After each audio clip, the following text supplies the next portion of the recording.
सभी प्यारे छात्रों, जय हिंद। तो चलिए गाइस, आज मैं यहाँ से एक नया टॉपिक स्टार्ट कर रहा हूँ, इंडियन पॉलिटी। और इंडियन पॉलिटी का जो ये लेक्चर है, ये बहुत मैं डीप लेके जाने वाला हूँ। इसमें आप चाहे तो वो स्टेट का पीसीएस टाइप का कोई एग्ज़ाम है वो आप इससे कवर कर सकते हैं, या फिर आरओ एआरओ का पेपर इससे आप कवर कर सकते हैं। यूपीएससी का प्रीलिम्स और मेंस का भी काफ़ी भाग में इसमें मैं टच करने वाला हूँ। हाँ, अगर कोई बच्चे बहुत ज़्यादा मतलब ऐसे एग्ज़ाम्स की प्रिपरेशंस कर रहा है जिसमें पॉलिटी का एक या दो क्वेश्चंस आता है, तो मुझे लगता है कि उसके लिए बहुत ज़्यादा हो जाएगा। तो ये पूरी मतलब ये इसमें जितने भी लेक्चर्स आएंगे इस सीरीज़ में, तो इससे बेहतर है वो कोई ऑब्जेक्टिव टाइप की, या मेरी एक मैराथन पॉलिटी में पड़ी हुई है कंप्लीट, आप चाहो तो उसको देख सकते हैं। लेकिन इसमें क्या करने वाला हूँ मैं, इसमें मैं बेसिक चीज़ों से, बिल्कुल मूल चीज़ों से मैं यहाँ पे पॉलिटी पढ़ाने वाला हूँ। मतलब हर एक ऐसा पॉलिटी का कोई शब्द नहीं होगा चाहे इंडियन पॉलिटी में, या फिर वो चाहे हमारा मूल विधि वाला पार्ट हो। अगर आप स्पेशली एसआई की अगर प्रिपरेशंस कर रहे हो, तो मैं ये बता दूं कि एसआई के लेवल में भी ये बहुत ज़्यादा यूज़फुल होने वाली है। क्योंकि पॉलिटी में हम जनरल क्या सीख रहे होते हैं, हम मूल रूप से फैक्ट सीखते हैं। कैसे फैक्ट सीख रहे होते हैं कि भाई, जैसे कि आर्टिकल 2 में क्या है, आर्टिकल 10 में, 15 में, 20 में, 40 में। तो मूल कई बार मूल आर्टिकल पढ़ लेते हैं, बेसिक चीज़ें और ये जान लेते हैं कि राष्ट्रपति का चुनाव कैसा होता है, संसद में, राज्यसभा, लोकसभा, बेसिक बात जानते हैं। लेकिन हर चीज़ को अगर सही तरह से इस तरह से समझा जाए, मान लीजिए अगर आप किसी एडमिनिस्ट्रेटिव का अगर पार्ट हो, तो फिर आपको किस लेवल की समझ होनी चाहिए, मैं आपको उसकी बात कर रहा हूँ। तो ये जो पॉलिटी का सेशन है, तो इसमें आपको पॉलिटी की समझ विकसित हो जाएगी। आपको एक्चुअल में, अगर आप मान लीजिए इंडियन एडमिनिस्ट्रेटिव का अगर हिस्सा बनेंगे, तो अगर आपको कानून मेकिंग का काम मिले, तो कैसे आप उसको एग्जीक्यूट करेंगे, कैसे फॉर्मेशंस होता है, कैसा पूरा हमारा इंडियन गवर्नमेंट का अंदर जो इतना भी पॉलिटिकल सिस्टम है कैसे चलता है, इन सारी चीज़ों की जो जानकारी है ये भी आपको मिलेगी। ठीक, तो मैं पहले इस बात से ये कह रहा हूँ कि अगर आप ये वाली, अगर आप टेस्ट सीरीज़ को फॉलो कर, मतलब ये जो लेक्चर सीरीज़ को अगर आप फॉलो करोगे, तो इसमें मैंने आपसे जैसे कहा है कि मैं इसमें एडवांस पढ़ाने वाला हूँ, बेसिक नहीं पढ़ाने वाला हूँ। अगर आपको बेसिक पॉलिटी पढ़नी है, तो 9 घंटे की मैराथन क्लास ऑलरेडी पड़ी हुई है, उसमें कंप्लीट 9 घंटे में कंप्लीट आपकी पॉलिटी है। और ये 9 घंटे में तो होगी नहीं, मैं आपको ये बता दूं, इसमें काफ़ी टाइम लगने वाला है। लगभग लगभग जनवरी का, आज 7 तारीख है, तो मुझे ऐसा लगता है अप्रोक्सीमेट कि मैं जनवरी और के लास्ट तक या फरवरी के शुरू तक ये जाके फिनिश होगा। क्योंकि इसमें बहुत सारी चीज़ आएंगी, और हर एक लेक्चर का टाइमिंग भी ठीक ठाक होगा इसमें। मतलब 1.5 घंटे की ही क्लास होगी, या उस 1.5 घंटे की क्लास होगी ईच एंड एवरी क्लास। ठीक है, तो इसमें मैं फैक्ट भी कराऊंगा, अगर वेंडे एग्जाम टाइप के, मतलब हर चीज़ कराऊंगा इसमें मैं। मतलब मैंने सोच रहा हूँ कि बेसिक से एडवांस इसमें मैं कवर कराऊँ, और पॉलिटी को कैसे पढ़ना चाहिए, तो ये सारी चीज़ों पे मैं इसमें बात करूँगा। तो सबसे पहले मैं आपको यहाँ पे समझाता हूँ कि देखिए, हमारा जो आज ये लेक्चर जो मैं शुरू करने वाला हूँ, कि इंडियन पॉलिटी,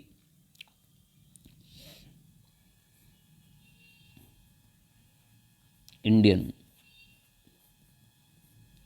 अब इंडियन पॉलिटी में मैं केवल पॉलिटी ही नहीं करा रहा हूँ। आप ये मत सोचिए कि भारतीय केवल राज व्यवस्था। पॉलिटी में मैं जितने भी इंडियन पॉलिटी से रिलेटेड टर्म्स यूज़ होती हैं, चाहे वो जितने भी देशों के कॉन्स्टिट्यूशन है, वो सब का मैं कंपैरिजन कराता रहूँगा। इससे ये रहेगा कि आपको ऑल ओवर पॉलिटी समझ में आ जाएगी, इंडिया के साथ साथ में वर्ल्ड की भी। ठीक है, तो इंडियन पॉलिटी मूल हमारा है, क्योंकि मूल रूप से क्वेश्चन हमें इंडियन पॉलिटी से पूछे जाते हैं, तो इसलिए मैंने इंडियन पॉलिटी शब्द यूज़ कर रहा हूँ मैं यहाँ पे। भारतीय राज व्यवस्था, भारतीय राज व्यवस्था। तो ये हमारा आज से यहाँ पे सेशन है, और ये हमारा पार्ट 1 है, पार्ट फर्स्ट। ठीक, तो आज ये पहला लेक्चर है यहाँ पे। तो यहाँ से चलिए मैं शुरू करता हूँ यहाँ पे। चलो इतना सही।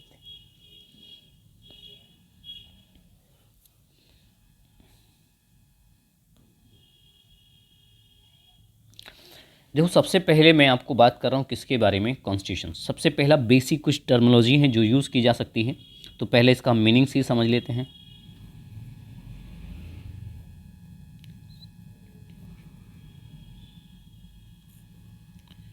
संविधान, ठीक।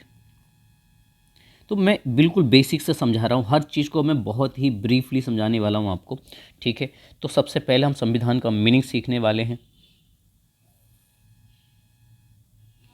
और ये पूरी पॉलिटी मैं आपको बाई चार्ट के थ्रू पढ़ाने वाला हूँ, ठीक है। बहुत ज़्यादा थ्योरी इसमें मैं नहीं लिखाने वाला हूँ। तो अगर हमसे पूछते हैं भाई पॉलिटी कॉन्स्टिट्यूशन का जो मीनिंग्स क्या है यहाँ पे, एज ए अगर आप पॉलिटी के टीचर्स भी बनना चाह रहे हैं तो ये आपके लिए बहुत ज़्यादा खास हो जाएगी ये वीडियो।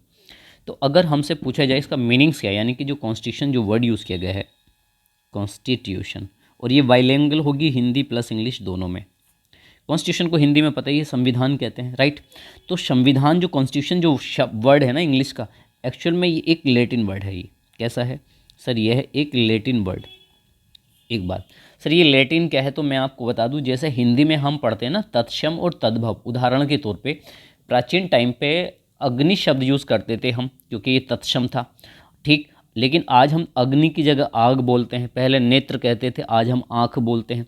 तो पहले क्या हुआ करता था, पहले एक लैटिन और ग्रीक दो लैंग्वेज थी, और इन्हीं से ओरिजिनेट होकर आपकी जो आज की इंग्लिश है, तो उसमें कुछ शब्द आपके लैटिन होते हैं, कुछ ग्रीक होते हैं। तो कॉन्स्टिट्यूशन एक लैटिन वर्ड है, जिस और लैटिन एक वर्ड हुआ करता था कॉन्स्टिट्यूट। कौन सा शब्द था? एक लैटिन वर्ड था बच्चों, जिस कौन सा शब्द था? कॉन्स्टिट्यूट। कॉन्स्टिट्यूट। तो ये स्पेशल लेवल की क्लास है, मैंने आपको पहले ही समझा रहा हूँ मैं, ठीक है। तो एक लैटिन वर्ड है कॉन्स्टिट्यूट, और कॉन्स्टिट्यूट का जो मीनिंग्स है, इसका जो अर्थ है, तो इसका अर्थ होता था शासन करने के सिद्धांत। शासन करने के सिद्धांत। यानी कि आपने क्या सीखा है यहाँ पे कि सर यदि हम बात करें संविधान से, तो संविधान का जो मीनिंग्स अगर अर्थ हमसे पूछा जाए, तो अर्थ जानने के लिए सबसे पहले हमने सीखा कि जो कॉन्स्टिट्यूशन जो शब्द है, यह एक लैटिन वर्ड है। कौन से लैटिन वर्ड से बना है सर? एक लैटिन वर्ड हुआ करता था कॉन्स्टिट्यूट। कॉन्स्टिट्यूट का अर्थ होता है शासन करने के सिद्धांत, उसी से निकल कर आया है कॉन्स्टिट्यूशन शब्द, यानी कि संविधान। क्या ये बात समझ में आ गई है यहाँ पे? चलिए दूसरा पार्ट जानते हैं। दूसरा इसमें हम जो सीखने वाले हैं, तो हम सीखेंगे प्रकार, टाइप्स। कितने प्रकार के संविधान होते हैं, ठीक, ये सीखेंगे। और थर्ड पार्ट जो हम सीखेंगे कि संविधान क्या है।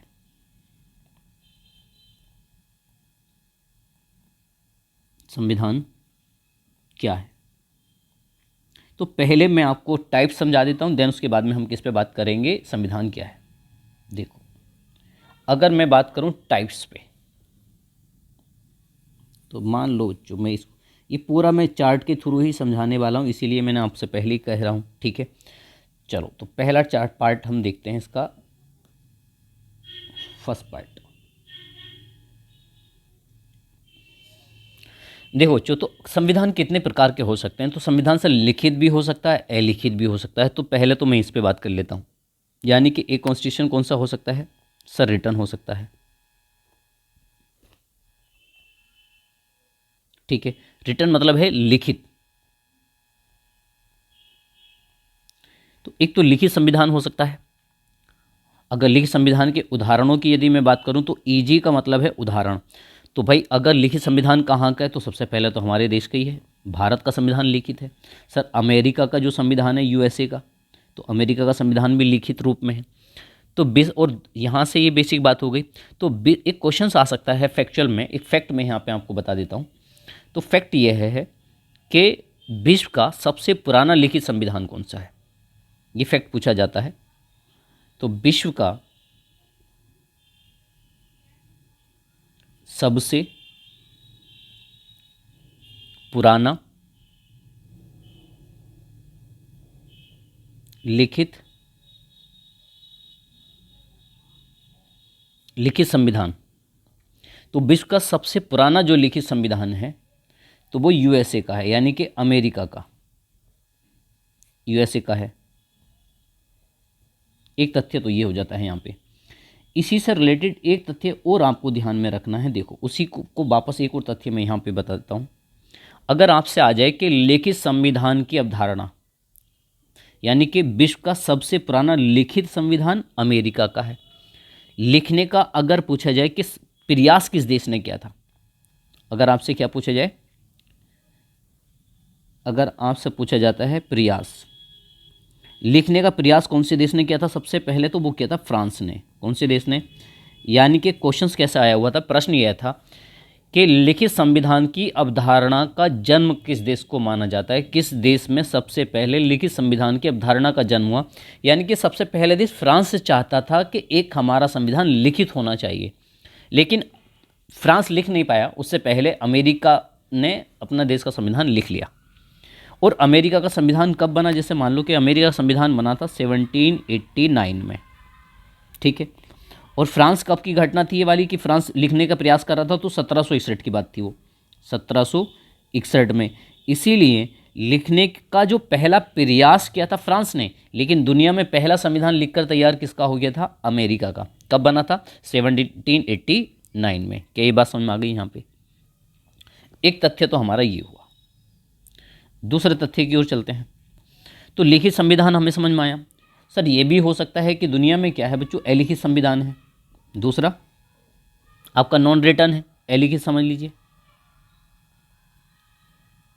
अगर मैं बात करूं सर अलिखित संविधान की, तो इसका उदाहरण क्या हो जाएगा सर, अलिखित संविधान का जो उदाहरण है, तो अलिखित संविधान का उदाहरण तो इंग्लैंड है, यूके। ठीक, यूके का मतलब यूनाइटेड किंगडम, या आप इसको एज ए इंग्लैंड समझ लेना, राइट गाइज। लेकिन यहाँ से एक क्वेश्चन आता है, क्या क्वेश्चन पूछा जा चुका है ऑलरेडी। क्वेश्चन ये आया बच्चों कि दुनिया का सबसे प्राचीन, मतलब विश्व का सबसे पुराना अलिखित संविधान, अगर यह सवाल आ जाए तो यहाँ से भी ये तथ्य पूछा जा सकता है कि विश्व का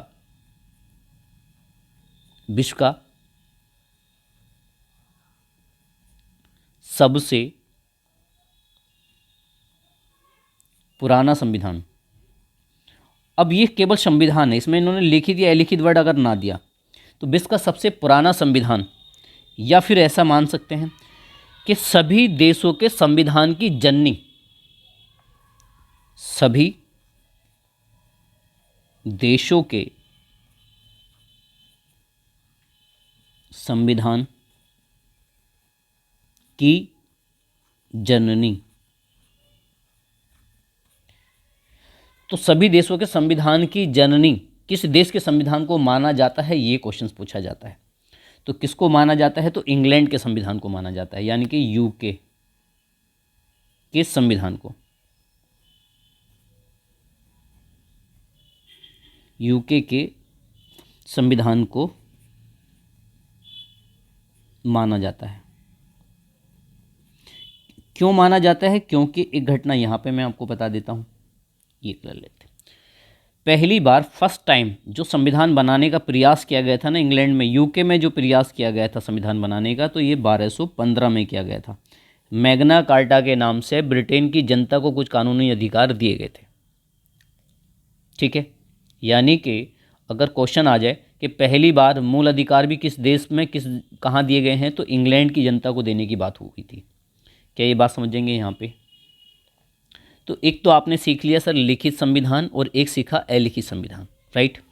दूसरा संविधान में अगर हम और टाइप्स की बात करें, तो संविधान सभा के द्वारा विकसित संविधान से क्वेश्चन बन जाते हैं। अगर आपसे यह क्वेश्चन बने, अभी तो मैं केवल फैक्ट समझा रहा हूँ केवल उस पॉइंट तक पहुँचाने के लिए। तो एक पॉइंट ये भी आ सकता है कि सर संविधान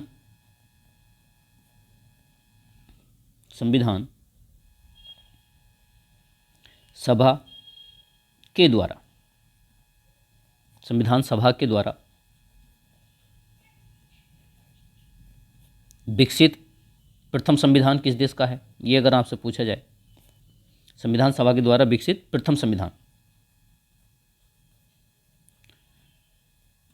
तो ये इसका जो राइट आंसर होता है बच्चों, ये है अमेरिका का। कौन से देश का है, यूएसए का। इसका क्या मतलब है, ये मतलब जानो भाई। संविधान है क्या, पहले तो ये पता हो। तो अगर मैं जनरल ये बात कहूँ भाई, संविधान क्या है, एक ऐसा लिखित या अलिखित दस्तावेज है, लिखित भी हो सकता है अलिखित भी, जिसके माध्यम से किसी भी देश की जो राजनीतिक व्यवस्था होती है उसका निर्धारण किया जाता है, उसका सांचा ढांचा निर्धारित होता है। या फिर किसी भी देश के अंदर मूल रूप से 3 काम होते हैं, एक तो कानून बनाना, ठीक, जिसके तहत जनता कार्य करेगी अपना।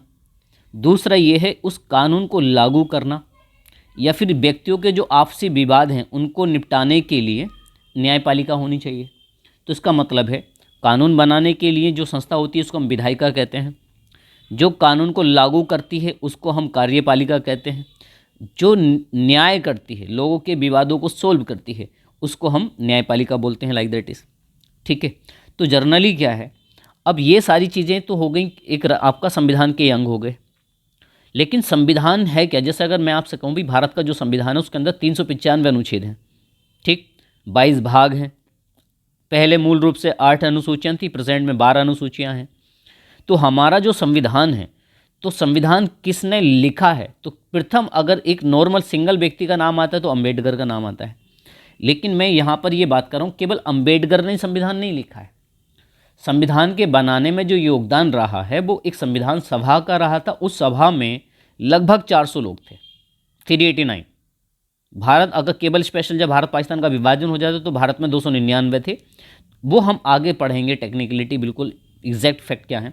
अभी आप लगभग समझिए कि 300 लोगों का एक समूह बनाया गया जिसके माध्यम से उनको ये काम सौंपा गया भी, मतलब उस सभा ने ये कार्य था उस सभा का कि आपको हमारे देश का संविधान बनाना है। तो संविधान सभा क्या हो गई? अगर आपसे ये कोई पूछे कि संविधान सभा वह संस्था या लोगों का समूह जिसका कार्य संविधान बनाना, तो दुनिया में किस देश का संविधान एक सभा के द्वारा बनाया गया? किसी एक पर्टिकुलर या किसी एक सिंगल व्यक्ति के द्वारा नहीं बनाया गया। तो अमेरिका दुनिया का पहला देश है जिसका संविधान लिखित रूप में है, 1789 में बना था। ये किसके द्वारा बना है? तो ये अमेरिका की संविधान सभा के द्वारा। क्या है संविधान सभा? अमेरिका के कुछ लोगों का एक समूह रहा होगा और उसी समूह ने अमेरिका का क्या बनाया था? संविधान। क्या ये बात समझ में आ गई यहाँ पे? एक्चुअली हुआ ये, फिलाडेल्फिया एक समिट हुई थी, सुनो।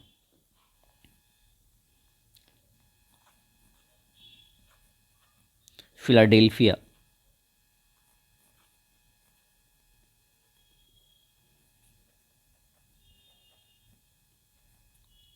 एक फिलाडेल्फिया समिट हुई थी, वो भी कब? 1789 में।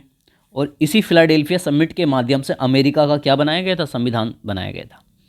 तो यहाँ से ये क्वेश्चन आ सकता है कि अमेरिका का जो संविधान है दुनिया का पहला संविधान है, अमेरिका का पहला संविधान, जो एक फिलाडेल्फिया एक कमेटी बनाई गई थी, एक समिट थी, मतलब एक तरह से एक सभा थी, और इसी सभा के द्वारा 1789 में अमेरिका का संविधान बना।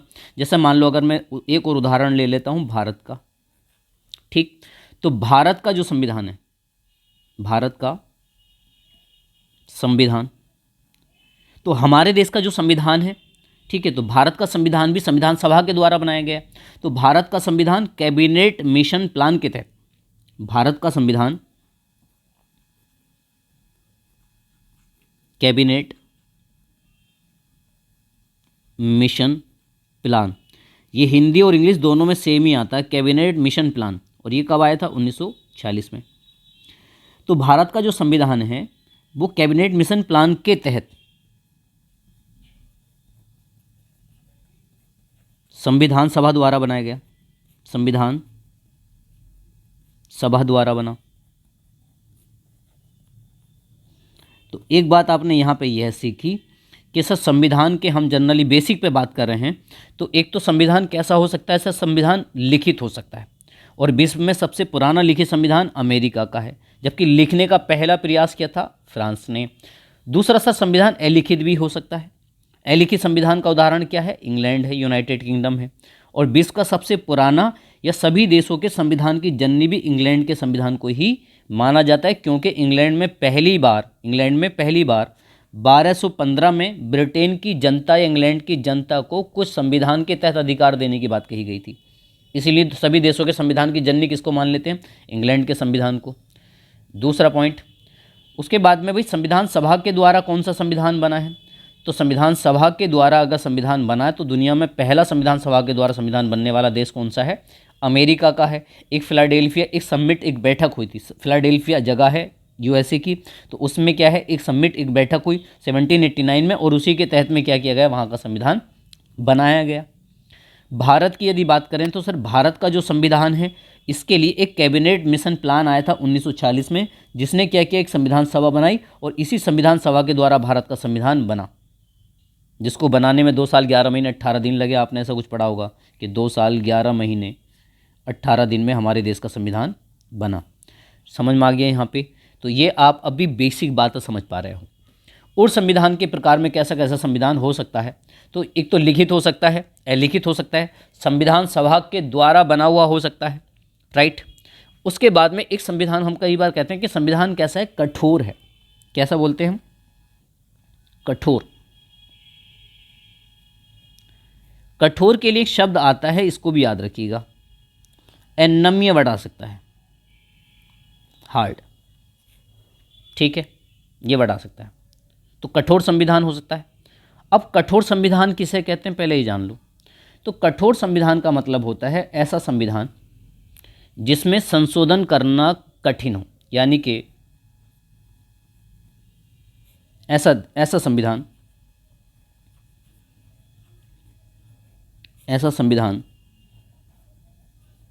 जिसमें संशोधन करना कठिन हो।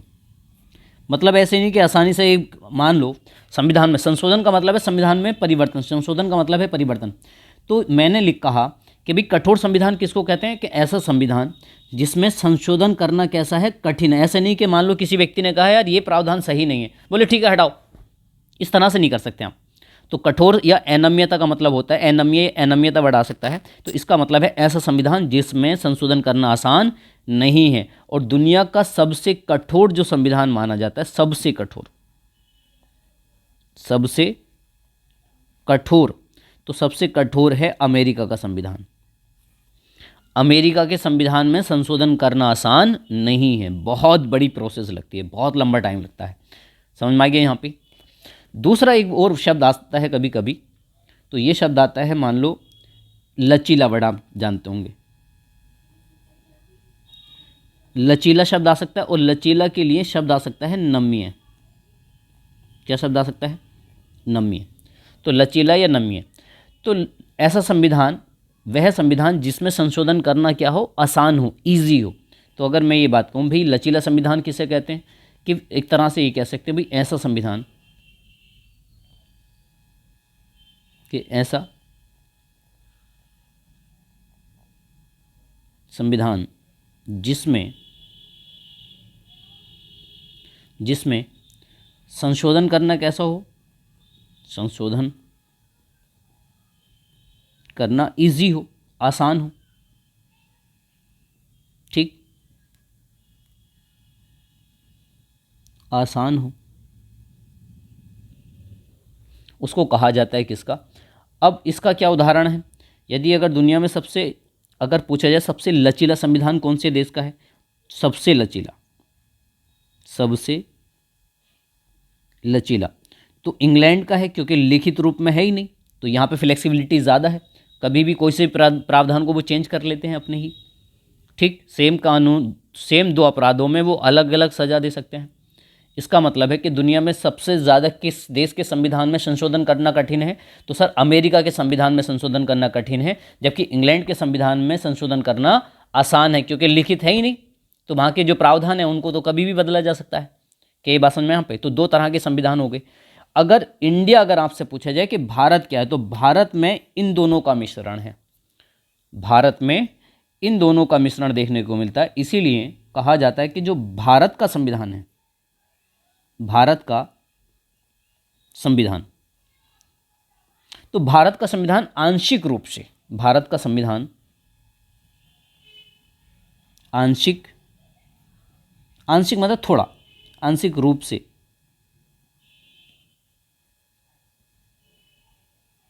कठोर एवं लचीला है। यानी कि ना तो उतना कठिन है ना ही उतना लचीला है, कि इतना कठिन भी नहीं है कि संशोधन करना असंभव है, इतना लचीला भी नहीं है कि जाओ और 1 मिनट में जाके परिवर्तन कर आ जाओ भारत के संविधान में। तो भारत का जो संविधान है वो आंशिक रूप से कठोर एवं लचीला, यानी कि थोड़ा नम्य और थोड़ा आपका अनम्य है। क्या ये बात समझ में आ गई यहाँ पे। तो ये आपको जो कुछ मैंने शब्दावली सिखाई है, तो ये किसके रेफरेंस में सिखाई है वो भी मैं आपको ये समझा देता हूँ।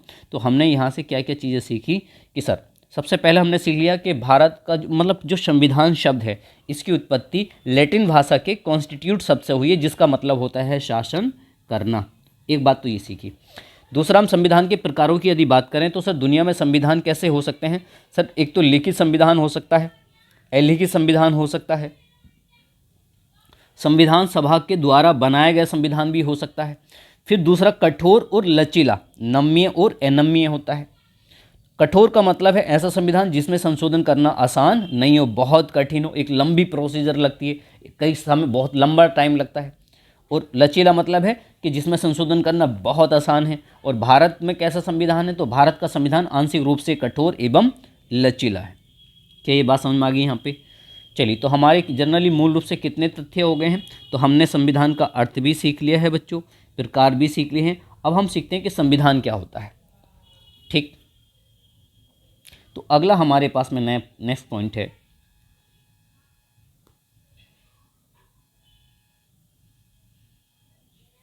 कि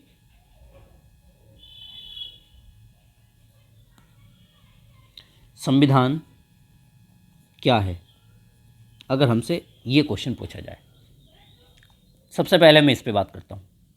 इसकी मैं परिभाषा आपको नहीं लिखा रहा हूँ, केवल ऐसी समझा रहा हूँ, सुनो। अगर हमसे कोई यह पूछता भाई संविधान है क्या, तो मैं ये कह रहा हूँ भाई अभी जो आपने सीखा है तो उसमें ये सीखा ना, संविधान लिखित हो सकता है, अलिखित हो सकता है। तो मैं यहीं से कह रहा हूँ कि संविधान एक ऐसा लिखित और अलिखित दस्तावेज है जिसके द्वारा, जिसके माध्यम से किसी देश की राजनीतिक व्यवस्था का सांचा ढांचा निर्धारित होता है। मतलब अगर जो गवर्नमेंट बनती है, जो पार्लियामेंट होती है, जो राज्यसभा होती है, जो लोकसभा है, प्रधानमंत्री, इन सब का चुनाव, इनके चुनाव की प्रोसेस, प्रक्रिया, ऑल सिस्टम, उसके लिए सभी नियम कानून किस में दिए होते हैं? संविधान में दिए होते हैं। तो मैं ये कह रहा हूँ कि संविधान एक ऐसा लिखित दस्तावेज है, अगर भारत के रेफरेंस में कहा जाए कि भारत के संविधान में, कि भारत का संविधान एक ऐसा लिखित दस्तावेज है जिसके माध्यम से हमारे देश की राजनीतिक व्यवस्था का सांचा ढांचा निर्धारित होता है। और ये हमारे देश के जो प्रमुख अंग होते हैं, जैसे कार्यपालिका, न्यायपालिका या विधायिका, इन सब का निर्माण भी करता है।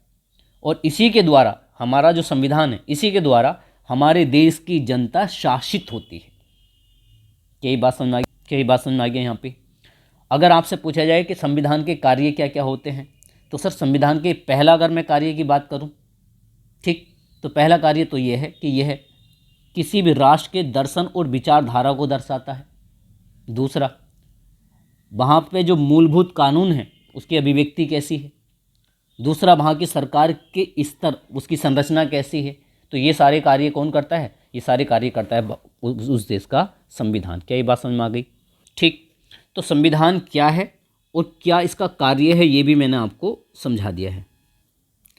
अगर मैं आपसे ये बात करूँ कि भाई भारत के संविधान के रेफरेंस में, अगर मैं आपको दो चार फैक्ट बताऊं, किसके संविधान के रेफरेंस में? भारत का संविधान, भारत का संविधान देखो। तो सर भारत के संविधान में पहली बात, ये बना कब है? तो यहां से दो डेट याद रखो। बने के लिए शब्द आता है अंगीकृत, अंगीकृत, एक ही शब्द आएगा। तो भारत का संविधान बना कब था? 26 नवंबर 1949 में बना। यहाँ तक पहुँचने में तो अभी बहुत समय लगेगा। इसको बनाने में जो समय लगा था, टाइम, वो आपको मैं बता ही चुका हूँ कि सर 2 साल 11 महीने 18 दिन में ये बना। 2 years 11 months 18 days में बना। और हमारे जो संविधान जब बना था तो उस समय इसमें कितने आर्टिकल्स थे? आर्टिकल्स मतलब अनुच्छेद। तो कितने अनुच्छेद थे? तो 395 अनुच्छेद थे। और आज भी 395 अनुच्छेद हैं, कोई भी 396 नंबर का अनुच्छेद नहीं है। क्या ये बात समझ में आ जाएगी यहाँ पे? लेकिन खंड के आधार पर, किस पे? खंड के आधार पर, खंड के आधार पर जो अनुच्छेद हो गए हैं भारत के संविधान में, तो आप लगभग मानकर चलिए 500 हो गए हैं। सर ये खंड का क्या मतलब है? खंड का मतलब ऐसे समझेंगे आप, जैसे मान लो कि अनुच्छेद नंबर, मैं आपको समझाऊं, अनुच्छेद नंबर 1, अनुच्छेद नंबर 2, अनुच्छेद नंबर 3। तो पहले मान लो अनुच्छेद नंबर 1 में, अनुच्छेद 1 में केवल एक ही पार्ट था और क्या, बाद में क्या कर दिया गया, इसमें एक पार्ट और जोड़ दिया गया, 6 खंड, 2 खंड हो गए। पार्ट 2 में कोई पार्ट खंड नहीं जोड़ा, मान लो जो आपका जो अनुच्छेद नंबर 3 है, इसमें मान लेंगे कि इसमें कै जोड़ा और कै में नंबर 1, नंबर 2, नंबर 3 यहाँ जोड़े, नंबर ख जोड़ा 1 इसमें जोड़ दिया, नंबर गै जोड़ा 2 यहाँ पर पॉइंट जोड़ दिए, पॉइंट 1, पॉइंट 2। अगर हम इनको point 1, point 2, point 3, point 4, point 5, point 5 ऐसे काउंटेड कर लें इन खंडों के आधार पर, तो इतने अनुच्छेद बैठ जाएंगे। जबकि हालांकि 396 नंबर का भारत के संविधान में कोई भी अभी भी कोई अनुच्छेद नहीं है। क्या ये बात समझ में आ गई? तो इसका मतलब आपने सीखा कि भारत का संविधान जो बनकर तैयार हुआ था 26 नवंबर 1949 में, और इसको बनाने में 2 साल 11 महीने 18 दिन का समय लगा, और मूल संविधान में टोटल कितने अनुच्छेद हैं? 395। आज भी कोई भी 396 नंबर का कोई अनुच्छेद भारत के संविधान में नहीं है। हाँ, खंड के आधार पर कितने के आसपास में हो गए? 500 के आसपास में हो गए। समझ में आ गया यहाँ पे इतना। दूसरा, आपसे पूछा जाता है कि भारत के संविधानों को कितने भागों में बांटा है। क्या क्वेश्चन आता है?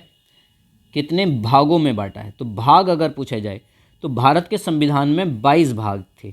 कितने भाग थे? 22 भाग हैं। अगर आपसे वर्तमान में पूछे कितने भाग हैं, तो देखो, अगर 22 ऑप्शन में ना दिए जाएं तो पहले तो मैं आपको वर्तमान की अगर बात करूं तो मैं ये कह रहा हूं कि 22 थे और अभी भी 22 ही हैं, कोई भी 23वां भाग नहीं है। एक बात तो ये जान लो। जैसे अनुच्छेद कितने थे सर? 395। आज भी कितने हैं? 395। कोई भी 396 नंबर का नहीं है, लेकिन खंड के आधार पर कितने हो गए? 500 के आसपास हो गए। उसी प्रकार से अगर हमसे भाग पूछे जाए तो भाग 22 थे, 22 हैं, कोई भी 23वें नंबर का भाग नहीं है। हाँ, लेकिन खंड के आधार पर 2018 के यूपी का एक पेपर था कांस्टेबल का, उसमें 25 आंसर दिया था, तो वो खंड के आधार पर पूछा गया था उन्होंने, और उसमें 22 ऑप्शन दिया ही नहीं था। तो खंड के आधार पर यदि हमसे भाग पूछे जाएं तो भागों की संख्या कितना हो गई है? 25 ऑप्शन आ सकता है, 26 भी ऑप्शन आ सकता है। तो आप सोचिए, जनरली 26 हो गए हैं वैसे तो, ठीक है। तो अगर आपसे पूछा जाए कि खंड के आधार पर कितने, 26 ऑप्शन में ना मिले तब आपको 25 लगाना है। क्या ये बात समझ में आ गई यहाँ पे? तो आपने सीख लिया कितने भाग हैं। अब ये भाग क्या है ये जान लो। जैसे जो अनुच्छेद हैं, टोटल कितने अनुच्छेद हैं सर? अनुच्छेद हैं, ऐसा समझेंगे, अनुच्छेद 1, 2, 3, 4, 5, 6 ऐसे चलते चले जाएंगे कहाँ तक? 395 तक। इस तरह से तो अनुच्छेद हैं। तो अगर मैं आपसे कहूँ कि अनुच्छेद नंबर 1 से लेकर 4 तक, ये चारों आर्टिकल, अनुच्छेद 1, 2, 3 और 4, ये चारों आर्टिकल एक ही चीज़ से संबंधित हैं, और इन चारों अनुच्छेदों में संघ और राज्य का उल्लेख है। संघ प्लस राज्य का उल्लेख दिया गया है, इनका राज्य क्षेत्र, संघ और राज्यों का जो क्षेत्र है। तो अनुच्छेद 1, 2, 3, 4 केवल ये किससे संबंधित है? संघ एवं राज्य क्षेत्र के बारे में। उसी प्रकार से अनुच्छेद नंबर 5 से लेकर 11 तक, अनुच्छेद कहाँ से? 5 से 11 तक, इसमें केवल नागरिकता के बारे में बातें बताई गई हैं कि कोई व्यक्ति कैसे भारत की नागरिकता ले सकता है, यदि कोई व्यक्ति भारत की नागरिकता छोड़ना चाहे तो क्या करना पड़ेगा, नागरिकता के बारे में कानून कौन बनाएगा, भारत सरकार का कौन सा मंत्रालय इस पर कानून बना सकता है। तो ये सारे रूल्स एंड रेगुलेशन जो लिखे हुए हैं नागरिकता के बारे में, तो अनुच्छेद 5 से 11 तक किसका उल्लेख है? नागरिकता। क्या ये बात समझ में आ गई यहाँ पे? उसी प्रकार से अनुच्छेद नंबर 12 से लेकर अनुच्छेद नंबर 35 तक, यहाँ तक जितने भी हमारे आर्टिकल्स हैं, इन सब के बारे में मूल अधिकारों का उल्लेख दिया गया है। मूल अधिकारों का उल्लेख किया गया है, ठीक।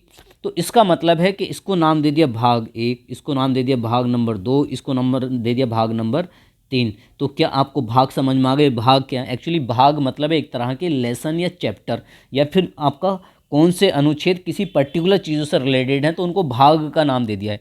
जैसे आर्टिकल 1 से लेकर 4 तक संघ और राज्यों के क्षेत्रों का उल्लेख किया गया। अनुच्छेद 5 से लेकर 11 तक किसका उल्लेख किया गया है? नागरिकता के बारे में, कि कौन भारत का नागरिक होगा, कौन भारत का नागरिक नहीं होगा, इनके बारे में सब रूल्स एंड रेगुलेशन कैसे होते हैं, ये सब भाग नंबर 2 हो जाएगा।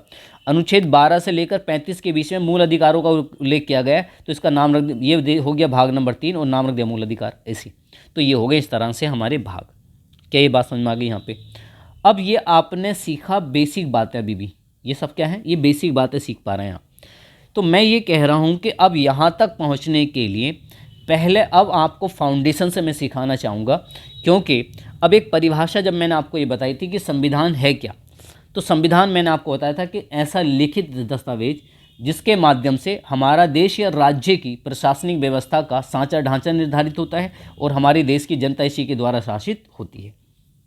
तो अब यहाँ से हम सीखेंगे सबसे पहले, तो मैं ये एडवांस लेवल की ही सारी चीज़ें हैं, ठीक। तो ये पहले ही बता रहा हूँ मैं, जो बच्चे अगर एसएससी की बिल्कुल बहुत फैक्चुअल चीज़ें पढ़ना चाहते हो तो वो ये उनके लिए थोड़ा डीप हो सकती है। लेकिन हाँ, नॉलेज अगर जो चाहता है तो ये नॉलेज वालों के लिए ये वीडियो बहुत बेस्ट होगी। जिनको लाइफ में कभी पॉलिटी समझ में नहीं आई, तो मुझे लगता है कि अगर आप ये पूरी सीरीज़ अगर आप देख लेंगे तो पॉलिटी ऑलमोस्ट आपको पॉलिटी आ जाएगी, ठीक है। तो सबसे आज शुरुआत करूँगा मैं राज्य से, यानी कि स्टेट।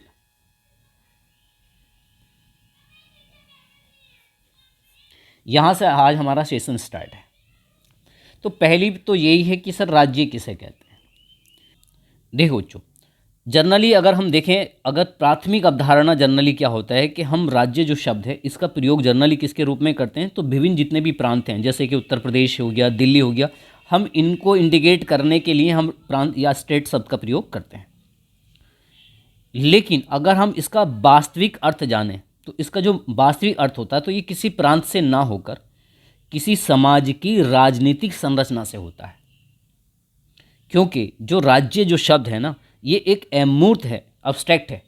इसे आप बौद्धिक स्तर पर समझ तो सकते हैं लेकिन इसे देख नहीं सकते। चलिए मैं इसको प्रैक्टिकली समझाने का प्रयास करता हूँ।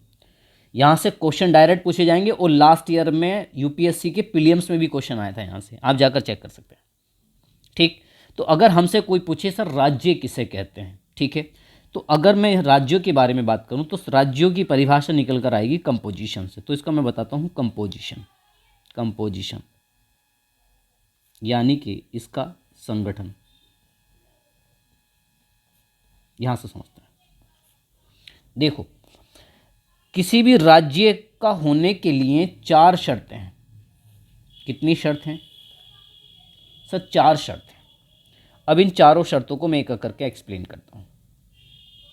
शर्त नंबर 1, अगर हम ये कह रहे हैं कि सर राज्य क्या होता है, तो राज्य के लिए 4 चीज़ें होनी चाहिए। तो एक तो हमारे पास में एक डेफिनिट ज्योग्राफिकल एरिया होना चाहिए।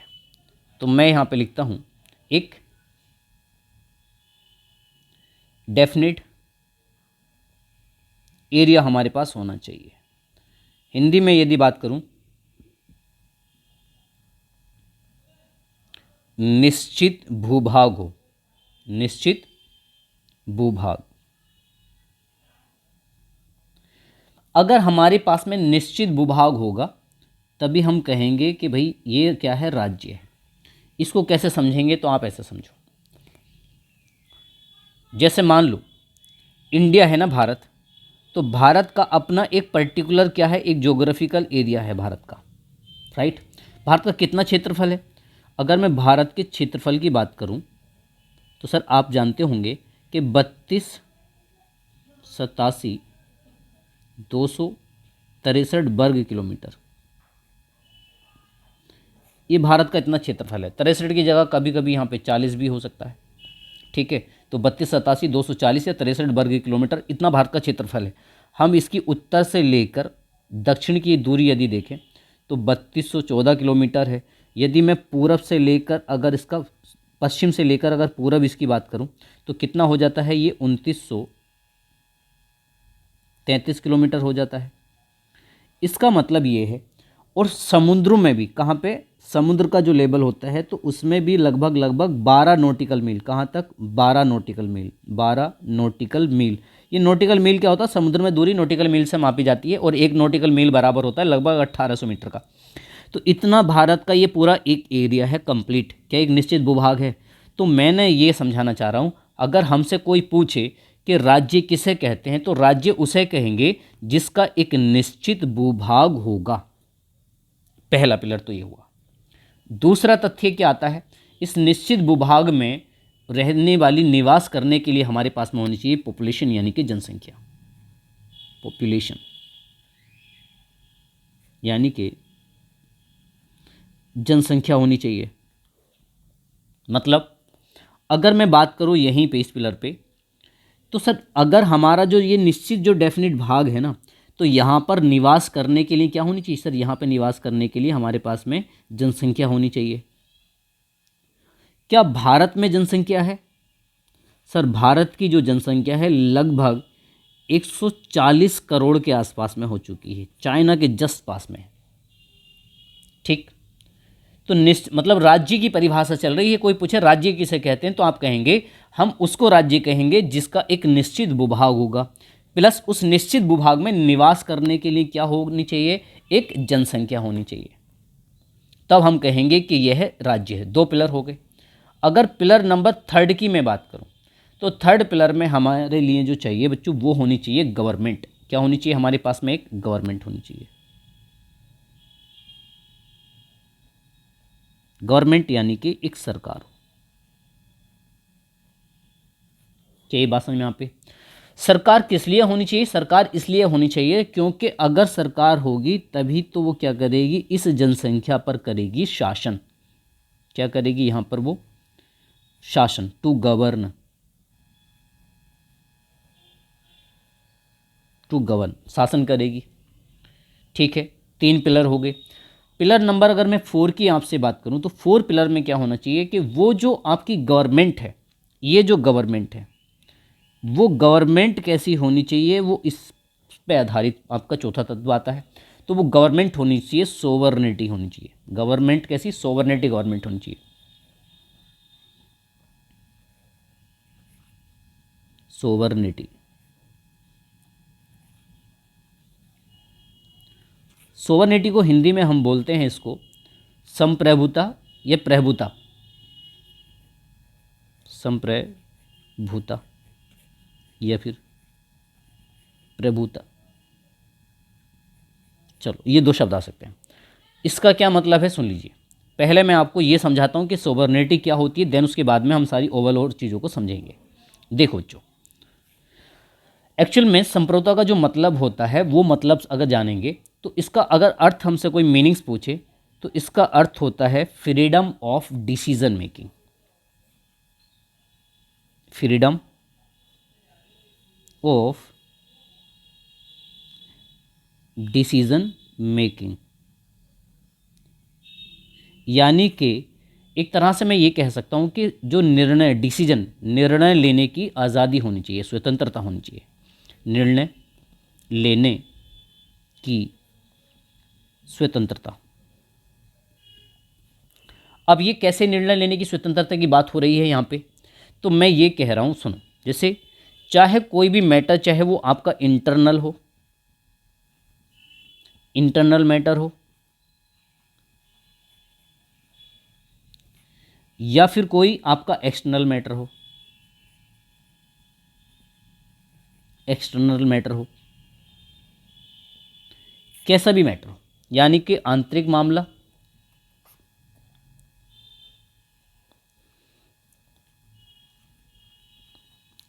या फिर बाह्य मामला।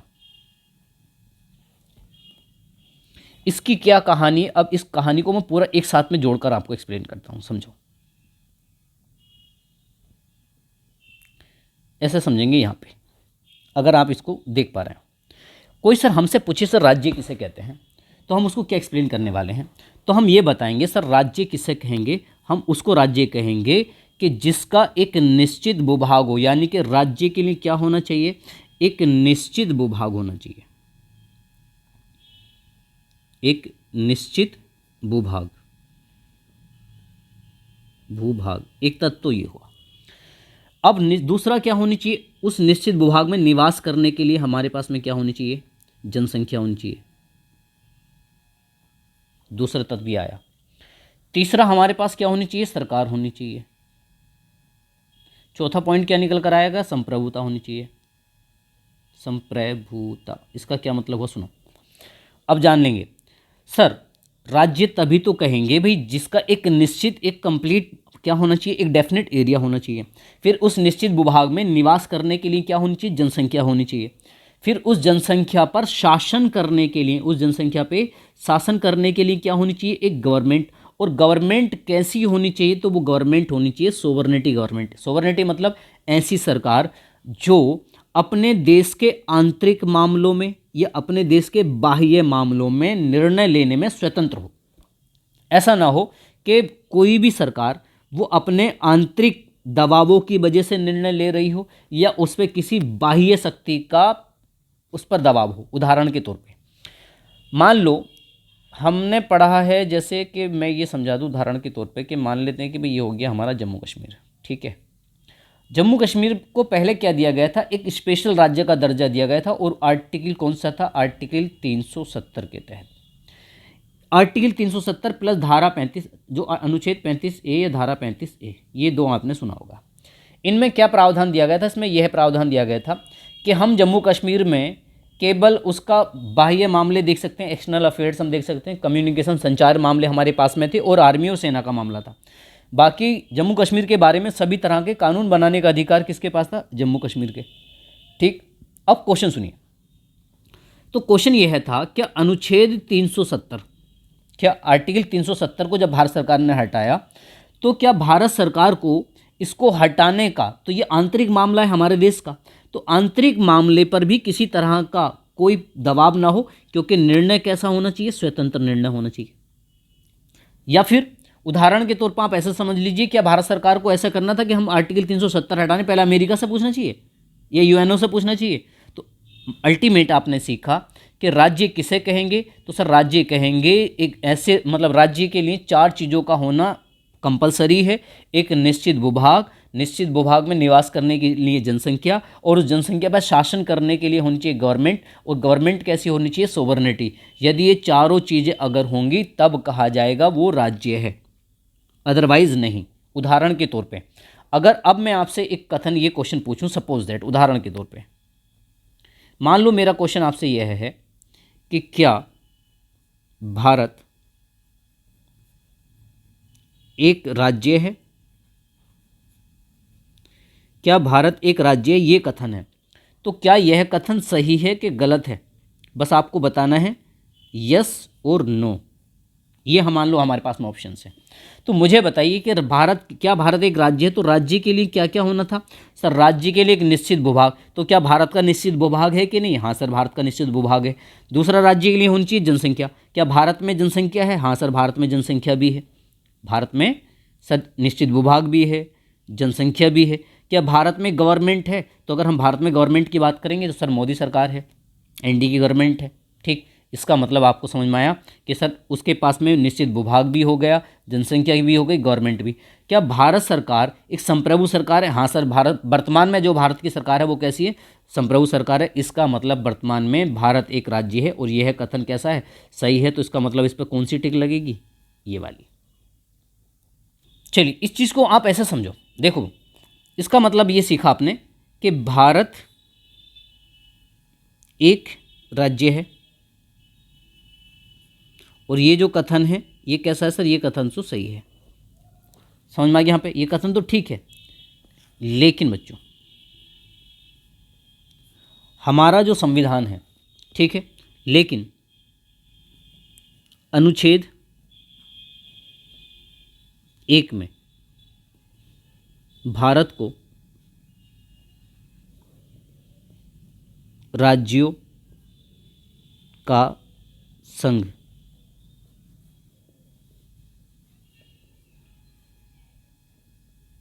Union of state, union of state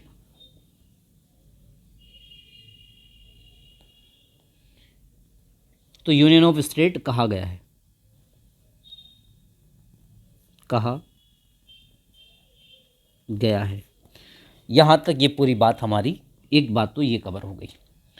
यानी कि आपको एक बार फिर से यदि मैं इसके बारे में समझाना चाहूँ जल्दी जल्दी से, हमने सीखा राज्य किसे कहते हैं, सर राज्य उसे कहेंगे जिसका एक निश्चित भूभाग है, जिसके पास में जनसंख्या है, प्लस उस जनसंख्या पर शासन करने के लिए एक सरकार है, और एक सरकार कैसी हो, संप्रभु हो। यदि ये चारों चीज़ें हैं तो उसको कहा जाएगा राज्य। इसी आधार पर यह क्वेश्चन आया था एक बार, क्या भारत एक राज्य है, यह कथन सत्य है कि असत्य है, तो यह कथन सत्य है। तो भारत एक राज्य सर, ये कथन सत्य है, लेकिन फिर भी भारतीय संविधान के प्रथम अनुच्छेद में भारत को राज्य ना कहकर क्या कहा गया है, राज्यों का संघ, यानी कि द यूनियन ऑफ स्टेट, राज्यों का संघ कहा गया है। ठीक, आपने कहा भारत एक राज्य है, तो मन में हमारे सवाल ये आ रहा है कि जैसे यूपी है, या फिर मान लो कि एमपी है, हरियाणा है, तो फिर ये क्या है। ठीक, ये हमारे सामने सवाल है। इनमें से मान लो सपोज दैट मैं उदाहरण ले लेता हूँ उत्तर प्रदेश का ही। किसका उदाहरण ले लेता हूँ? उत्तर प्रदेश का उदाहरण ले लेते हैं। ठीक, देखो मान लो कि ये हमारा हो गया है बच्चों यूपी।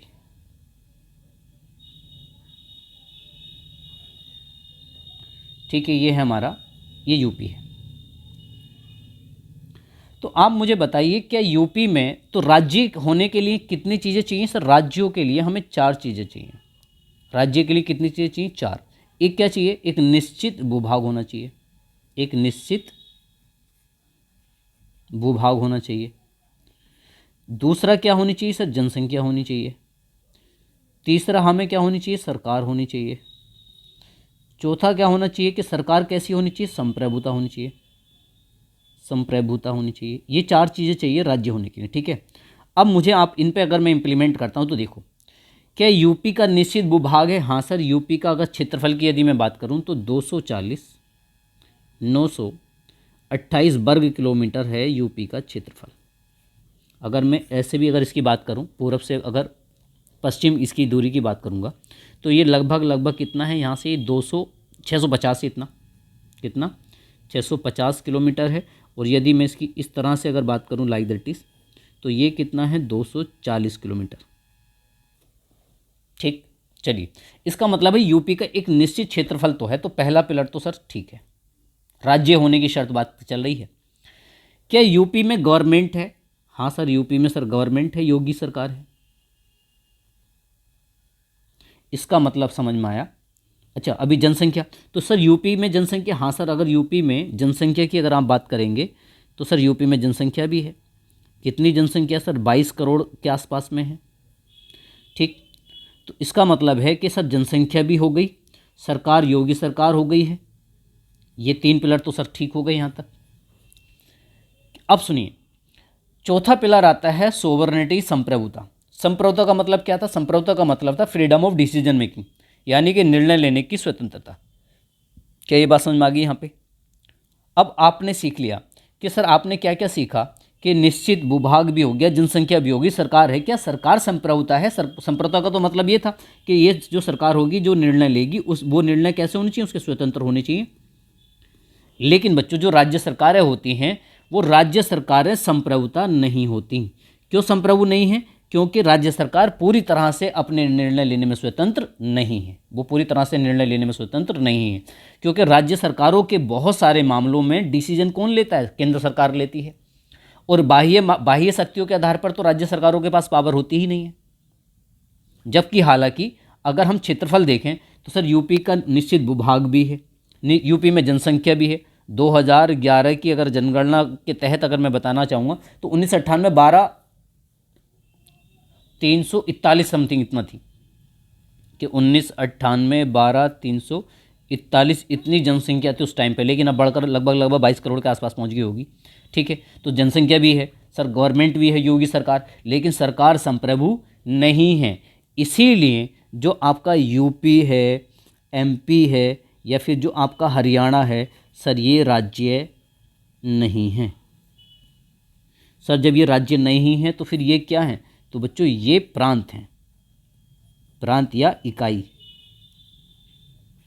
ठीक, लेकिन बच्चों भारतीय संविधान की प्रथम अनुसूची में, लेकिन भारतीय संविधान की प्रथम अनुसूची में इन्हें राज्य का दर्जा दिया गया। तो प्रथम अनुसूची में इनको राज्य कहा गया है, क्योंकि प्रथम अनुसूची किससे संबंधित है? राज्यों से रिलेटेड है। क्या ये बात समझ में आ जाएगी यहाँ पे? तो आई होप मैंने आपको ये बता दिया जनरली। ठीक, तो जनरली क्या है? तो सर ये हमारी प्रथम अनुसूची में इनको राज्य कहा है। अदरवाइज़ अगर हम जनरल मूल रूप से बात करेंगे तो वैसे क्या है, ये राज्य नहीं है। तो अब आप मुझे ये बताओ, क्या आपको ये राज्य वाला कॉन्सेप्ट समझ में आया कि नहीं आया? ठीक है बच्चों, तो आपने क्या क्या सीख लिया है? सर राज्य के बारे में हमने सीखा कि राज्य के 4 पिलर होते हैं। एक निश्चित भूभाग, जनसंख्या, गवर्नमेंट और सोवरेनिटी। निश्चित भूभाग ये ज्योग्राफी का हिस्सा है जो हम दूसरी वाली सीरीज में पढ़ ही रहे हैं। जनसंख्या हम पढ़ेंगे कब, जनरली मूल रूप से इकोनॉमिक्स वाले चैप्टर में। पॉलिटी के रेफरेंस में अगला जो हमारा टॉपिक आता है वो आएगा गवर्नमेंट। तो अब हम सीखेंगे किसके बारे में बच्चों, गवर्नमेंट के बारे में। चलिए देखते हैं गवर्नमेंट के बारे में।